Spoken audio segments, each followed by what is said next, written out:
Hello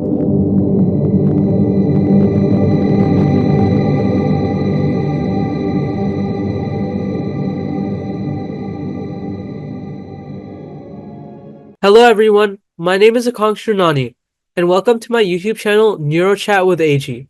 On this channel, I plan to cover topics that are closest to my heart and support the neurodiverse community. Topics related to neurodiversity, autism spectrum disorder, and more. On the channel, I will interview thought leaders, esteemed researchers, scientists, professors, doctors, and psychologists, seeking their views and updates on their latest work, research, etc. I will also chat with parents of neurodiverse kids and adults and talk about experiences of neurodiverse individuals. Lara Schaeffer is a prominent advocate in the field of autism, renowned for her extensive work as the founder of the organization Autism Discovery. Lara has dedicated her career to advancing the understanding and support of individuals on the autism spectrum. Her efforts have been instrumental in driving forward research development, innovating support programs, and fostering a more inclusive society. With a deep commitment to enhancing the life of autistic individuals and their family, Lara's work contributes to make a significant impact on the community. Her leadership at Autism Discovery is characterized by a passionate dedication to advocacy, education, and the empowerment of those affected by autism. She is a late diagnosed autistic, diagnosed at 47 years old, and fully understands the combination of shock and relief of a person discovering their true identity. She is also the mother of an autistic individual and understands the parenting challenges as well as the joys of raising an autistic child, teen, and young adult. Ms. Schaeffer, welcome, and thank you very much for the time today. Well, thank you so much for having me. Thank you so much for doing this series.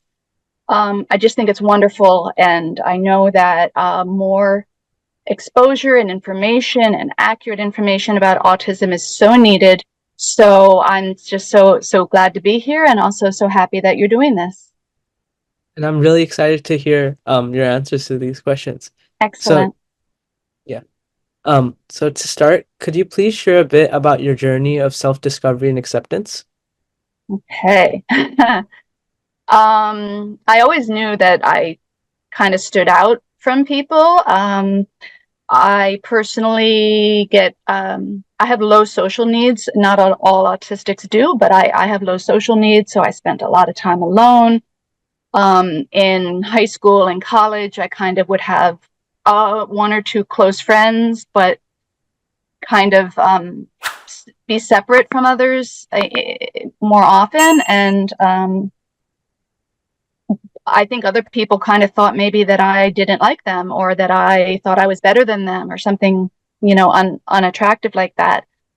It just, for instance, in high school, I didn't talk to the other kids in between classes. That's a perfect example.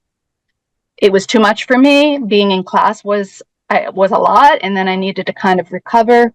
Similar at lunch. I didn't really talk to people at lunch, and so I was a top student, but I stood out.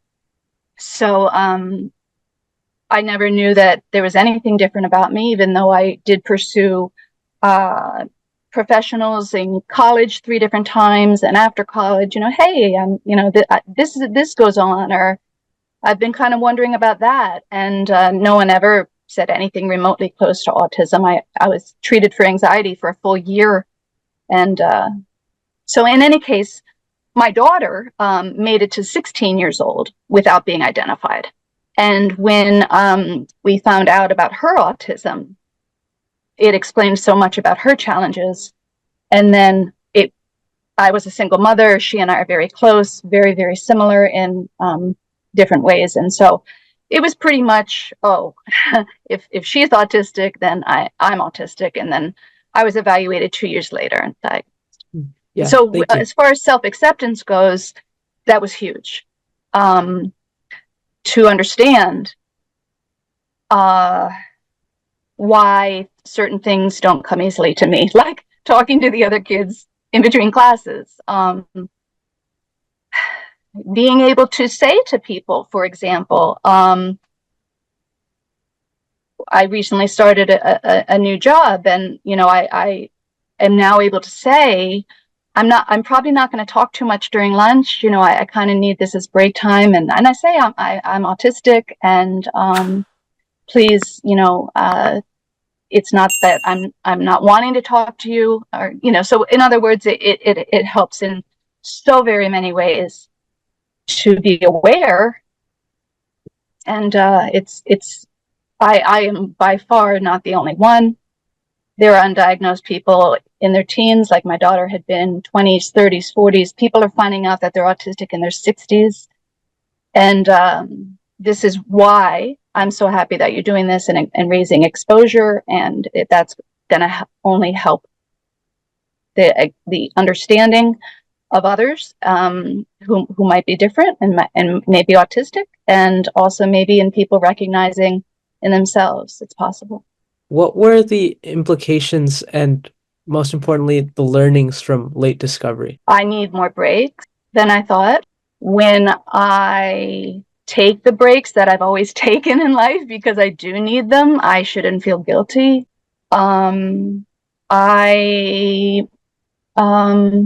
Daily life takes a lot more out of me than a typical person. So while I have my daughter from a first marriage, and I remarried when my daughter was 12, and I had 3 stepkids, and I cooked 6 nights a week and kept everything tidy, and on top of working full time, then as a high school teacher. So I was doing a tremendous amount and holding myself to, for instance, the standards of someone who doesn't have as many challenges. So I don't cook as often, for example, or if I do cook, maybe I'll wait on the dishes and take a break, or just small things like that. But I think the largest is that there are challenges that I face, and I never knew that my experience was different and more intense. And I have very, very many sensitivities with sound, smell, and lights. And as a quick example, like I'll lose my cool, I'll lose my patience. I can be quite irritable because of sounds. And now I know why. And it didn't make sense. I mean, before I just thought I had a short temper, or I could expect that people would think that I was being unreasonable out of the blue for and so implications are huge. But because you can't tell, because I hide my challenges, and the only reason I did that is I didn't know that they were there. Nobody else is bothered by this or that, so I'll pretend I'm not bothered either, because people treat me poorly when I speak up. So, and anyway, people who get to their 30s or 40s not realizing they're autistic are masked, and the masking makes them blend more in with others, but it does not erase or do anything to minimize the challenges. And that's why it's really detrimental to think that somebody who is late diagnosed must only have a little bit of autism or something like that, because it doesn't work that way. You're either autistic or you're not. And people who are autistic share a common set of, not one single common set, but common tendencies and experiences in life. And someone who's masking and who you can't tell is just holding in the challenges. So that's a very nice way to put it. It's sad, though.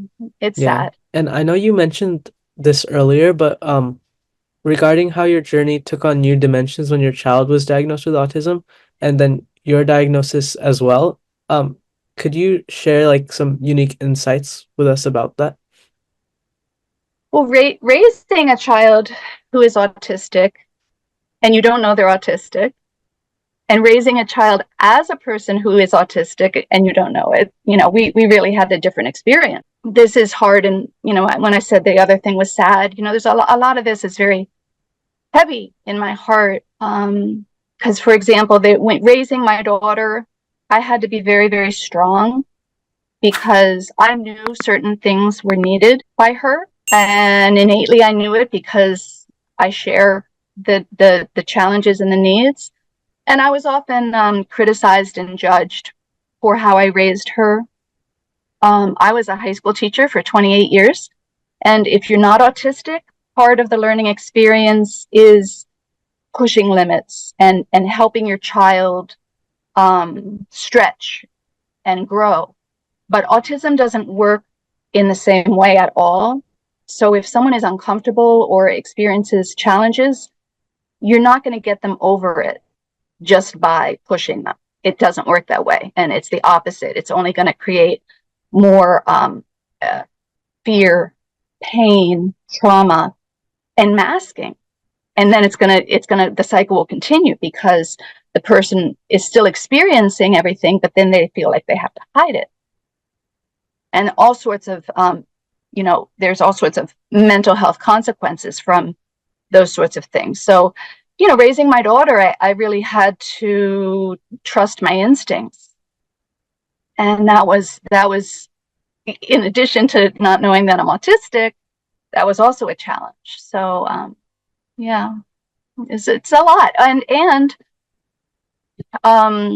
autism is the two major studies, recent, very large studies, put the heritability, the inheritance factor, the heritability of autism at either 80 or 82%. I believe one of these studies, it was over 2 million people. So the reason I'm bringing that up is that it's very common that a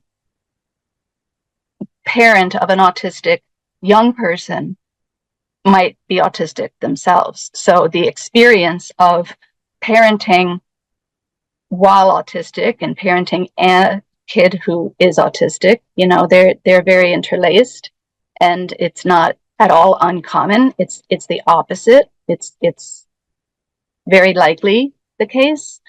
So it's a good question. Regarding what you said about like how your parenting style had to be a little different, so could you expand a little bit on like how, as a parent of an autistic child, you had to kind of, I guess, how your parenting style and approach was different than what most people might think is the ideal or the correct way to. There's two in particular that stand out. When my daughter Rose was very young, so 2 and under, it's not at all uncommon for people with autism or autistic people to have sleep challenges or sleep differences. My child needed a short number of hours of sleep relative to her age.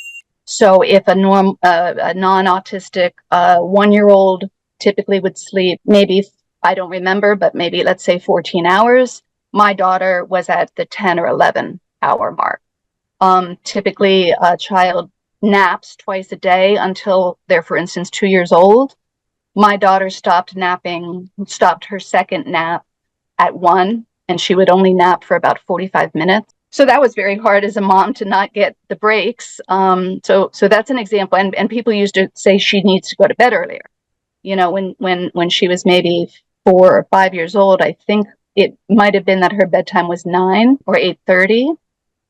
But if I put her to bed at 7, she'd be up at 4:30 in the morning, or whatever the calculation. I don't remember exactly. But the point is, I had to trust my instinct. It's not me. I'm not the cause of her not needing a lot of sleep. And then the other one would be interrupting. I've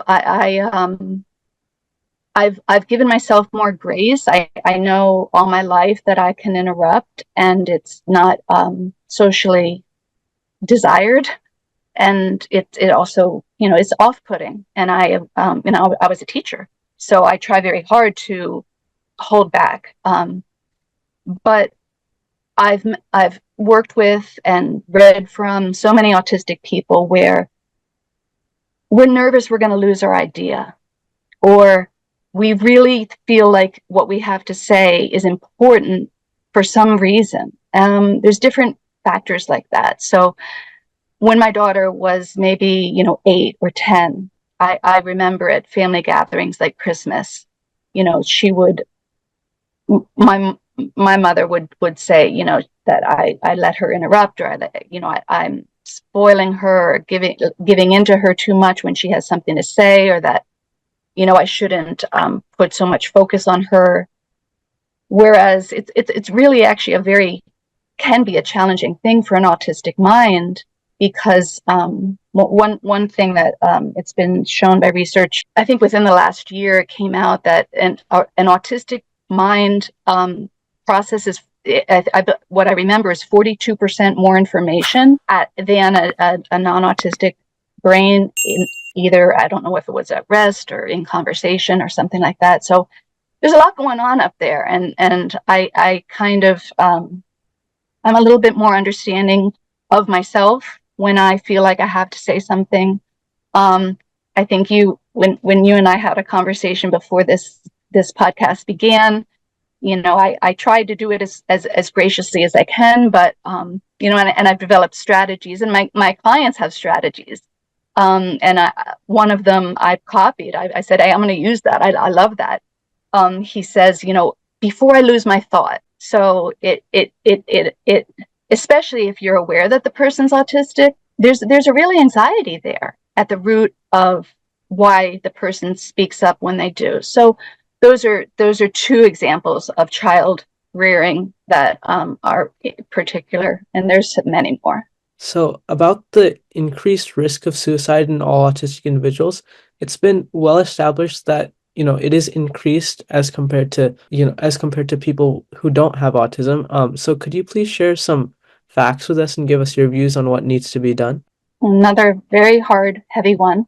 Because of my focus on those who are late identified, this is something that I have researched in particular because of the consequences.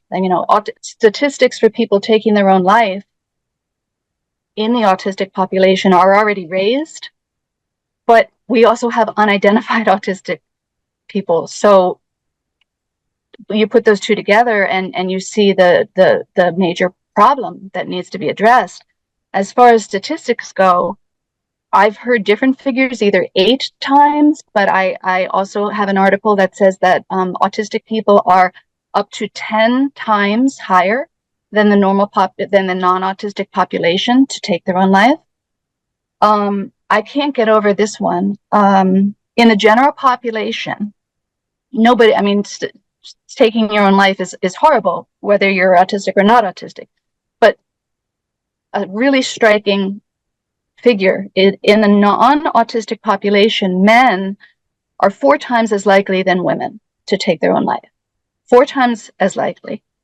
If you look within the autistic population, females are up to twice as likely than males to take their own life. So something's going on there. The issue of female underdiagnosis is huge.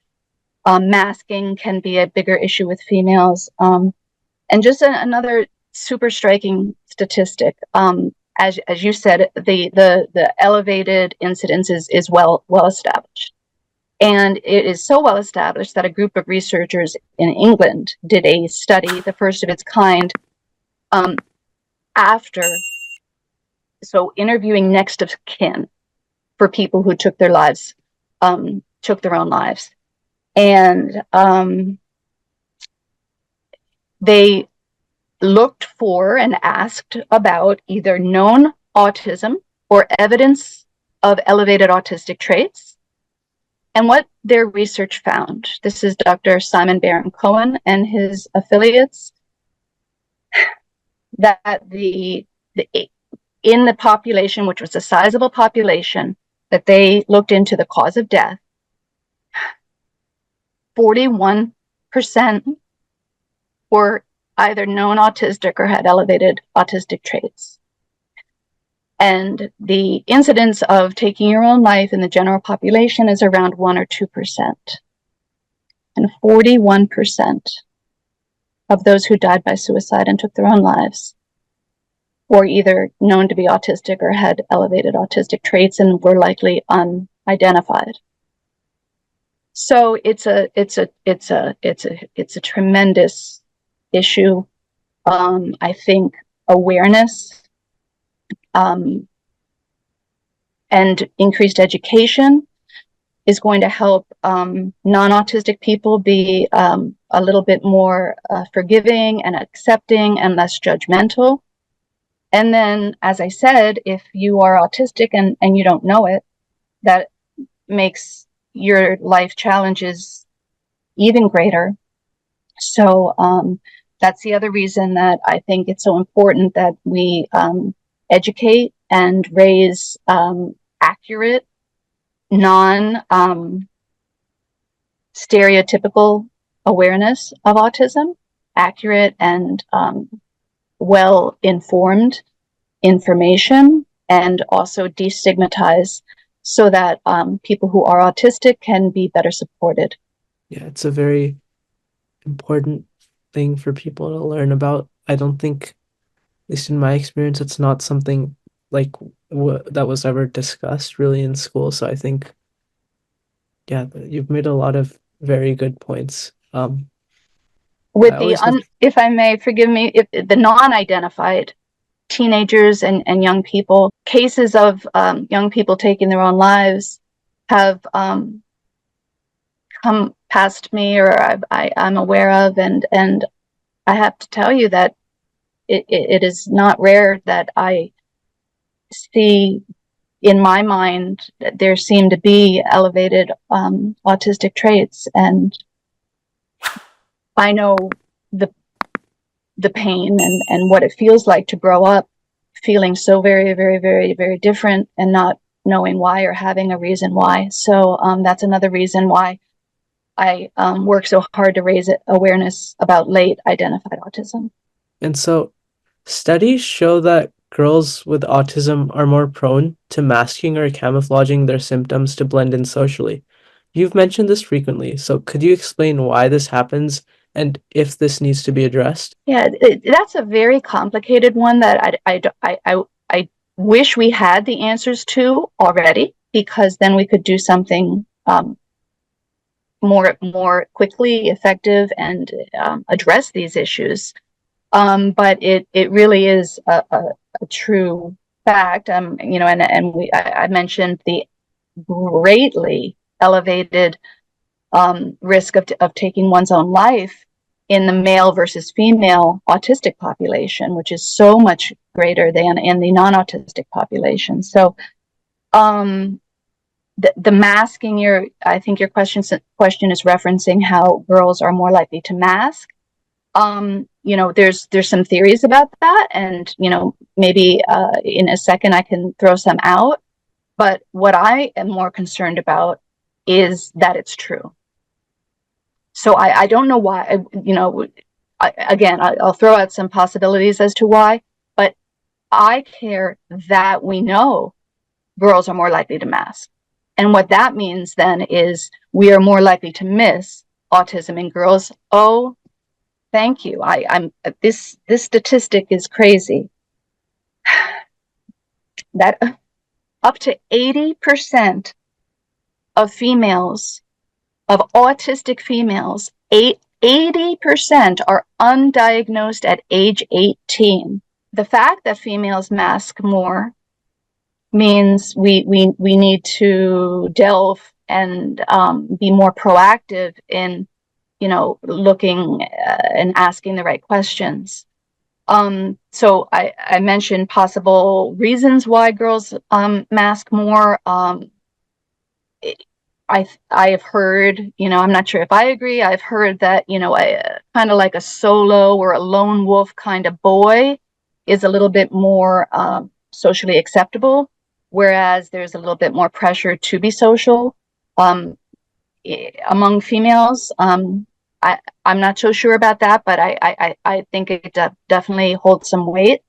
I think it's a whole arena, an area that really needs to be looked into more, and it would be a very important and useful research to look into this issue.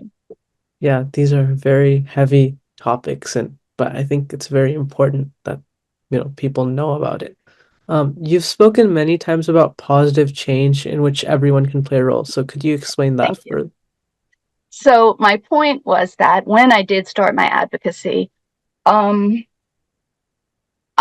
audience is probably minimally 50%, but my intended audience, the people that I'm looking to reach, is probably minimally 50% non-autistic. I think that, I'm a pretty frequent poster on LinkedIn. I do public speaking appearances. I post different sorts of things, different categories of posts on LinkedIn. And a lot of the time my audience is directly the non-autistic population. So we're a minority. Something like maybe 2% of the population is autistic. And we know the challenges. So I don't need, I need to reach autistic people to help them become more self-loving, help them understand themselves better, especially if they're non-identified, currently unidentified. So I do have an intended audience of people who are autistic, but equally so people who are not. And so it's going to take everyone, especially when around 98% of the population is not autistic. That's where change is going to happen. That's where increased understanding and acceptance is a word that's really thrown out a lot, and it's a very important word. But I think through the word acceptance, what we're really talking about is the absence of judgment. And autistic people feel judged so often, dozens and dozens of times a day. Maybe even in high school, it might be dozens of times in an hour that a young person is going to feel judged, feel like their natural reaction is wrong or weird. So that, I think, is one of the big societal shifts that we can work toward, is to have more compassion and understanding for instance, someone who doesn't want to lose their train of thought and throws out what they want to say, as an example. Or definitely if a sound or a smell and someone seems more affected by it than you are, that doesn't mean that the person is looking for attention or being unreasonable or something like that. And again, those are judgments. So I think understanding and greater education and greater accurate information and education is going to raise that acceptance, and that's going to lower the judgment, and then maybe we can lower the suicide rate while we're at it. Could you please tell us a bit about your initiative, Autistic Insights, and how our viewers can stay up to date on the knowledge given there? Sure. Well, that's the one that I was thinking of when I mentioned that some of the posts that I write are specifically directly for a non-autistic population. So a friend of mine and I were brainstorming, what are some cool things that maybe I could post, or how can I get more attention? Because I don't mean attention, but I mean the more people are listening, the more education and the less stigma that can happen. And so the idea was to post every single Monday. And that developed into just what I kept. The most important thing that I kept is a series. So the series is called Autistic Insights. I don't commit any longer to a certain day of the week, but they come out about weekly. And I made it up to 20 of these Autistic Insights. And I use the same image, for consistency. So things like that. So this is, it's another Autistic Insight is what I hope someone will say. And so I made it up to 20, and then I took a little bit of a break, and while I'm working on another major educational initiative right now, I said, hey, you know what? I'm going to reissue those. So it was just last week that I announced that I would be reissuing these Autistic Insights, and we're up to number 2 out of 20. And so they are on my website, which is my company is Autism Discovery. So www.autism-discovery.com.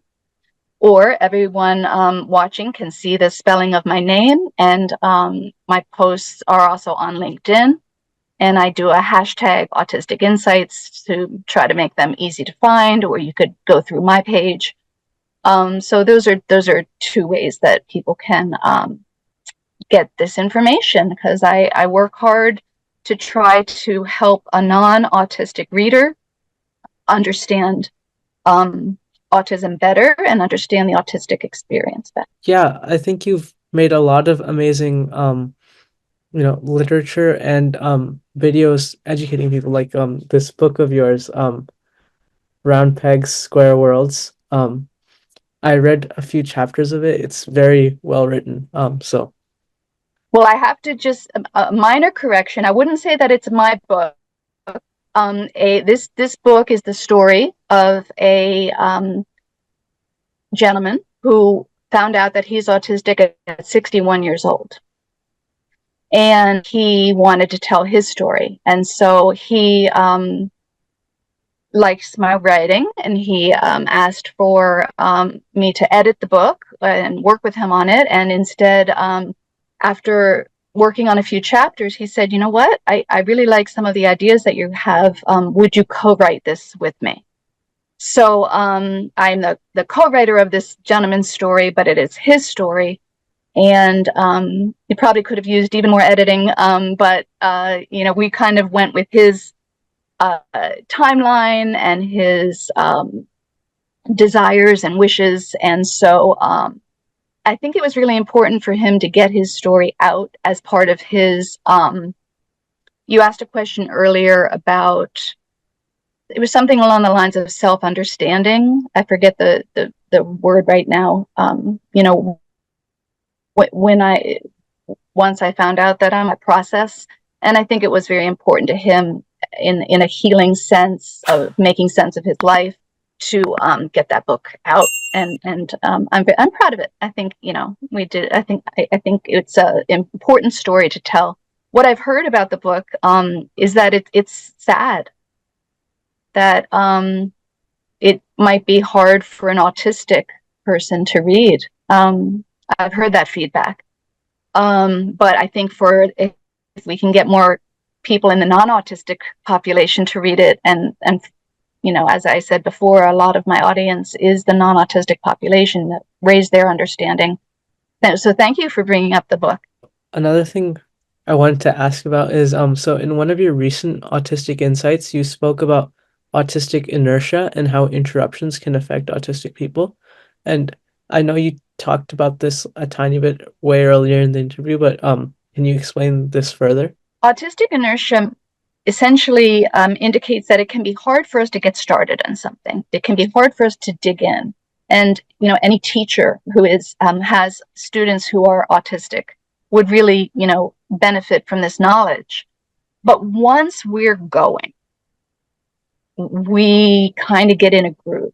We really get in a groove. And when that forward progress, which is very, very efficient and enjoyable, when that gets interrupted, it's kind of like a train.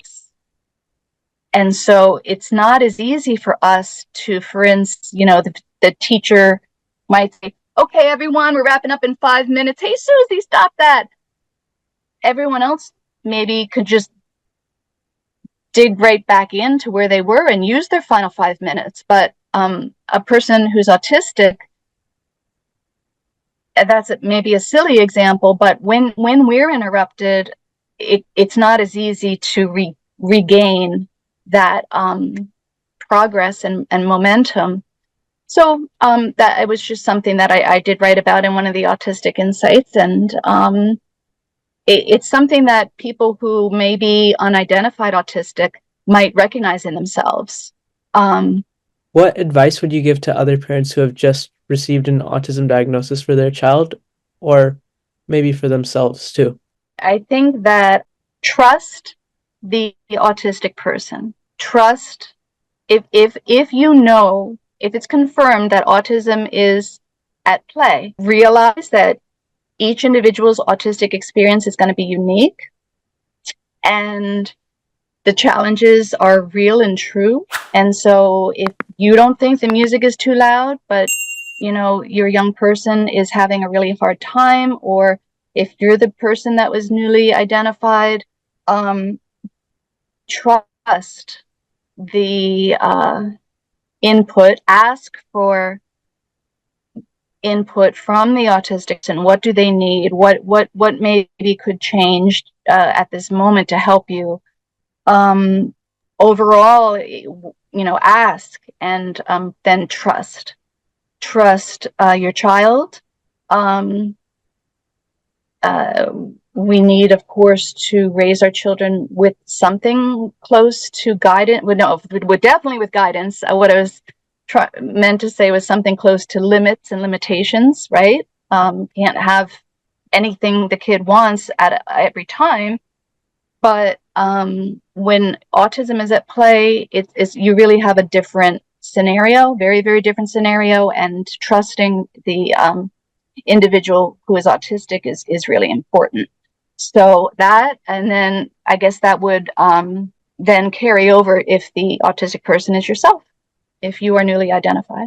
So have compassion for yourself, and lean into your needs, and try to work with them and not deny them, and see what you can do to make your experience easier for yourself. And is there anything else you would like to talk about or share? I'm a little all talked out, to be honest. These are such great questions that you brought out of me a lot of a lot of information, and some heavy information. And talking about this as an autistic person can be challenging. There it does weigh on me every day, and heavily, that I didn't know about my autism till I was 47, and it weighs on me very heavily that there are other people in that position, and that their lives have a lot of challenges, not only because of autism, but because they're unaware. So that's what I would say. Thank you so much for this absolutely amazing conversation. It was really amazing to hear all these insights you had, and I learned so much. Thank you so much, and thank you for listening to the opening the conversations, listening to autistic voices, and helping us share our experiences.